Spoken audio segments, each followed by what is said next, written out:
ప్రియా న్యూస్కు స్వాగతం. ఈనాటి ముఖ్యాంశాలు.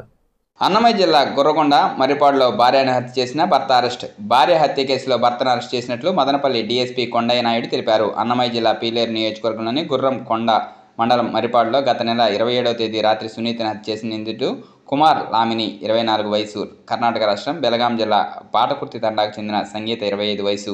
అదే తండాకు చెందిన కుమార్ ఇద్దరు ఒకే ఊరిలో ఉంటూ డిగ్రీ వరకు చదువుకున్నారు. ఈ క్రమంలో పెద్దలకు తెలియకుండా ఒకరినొకరు ప్రేమించుకున్నారు. కుటుంబ సభ్యులు పెళ్లికి అంగీకరించలేదని ఇద్దరు లేచిపోయి ఏడాదిన్నర క్రితం గుర్రంకొండ మండలంలోని మర్రిపాడుకు వచ్చి ఒక రైస్ మిల్లో కూలి పనులు చేసుకుంటూ స్థిరపడ్డారు. ఈ క్రమంలో కుమార్ మద్యానికి బానిసే, తరచూ కొట్టి పిల్లలను పుట్టలేదని విధించేవాడు. దీంతో గత నెల 28వ తేదీ శివరాత్రి సంగీతను కుమార్ పథకం ప్రకారం హత్య చేశాడు. ఆపై తన భార్య ఉరివేసుకుని ఆత్మహత్య చేసుకున్నట్లు గ్రామస్తులు నమ్మించి మృతదేహాన్ని గుర్తుచప్పుడు కాకుండా ప్రైవేట్ అంబులెన్స్లో బెలగాంలోని బాటకుర్తి తండాకు తీసుకెళ్లాడు. అక్కడ సంగీత మృతదేహాన్ని కాల్చివేసి మిన్ను కూడిపోయాడు.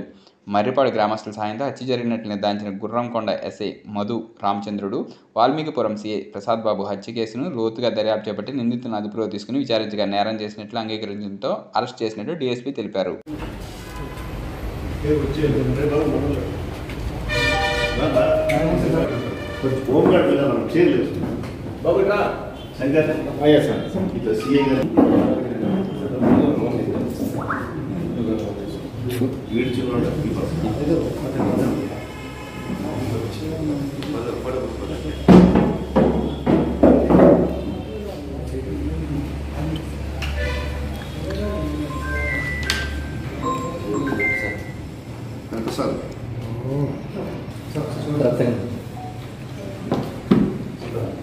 ఇక్కడ చూడండి సార్.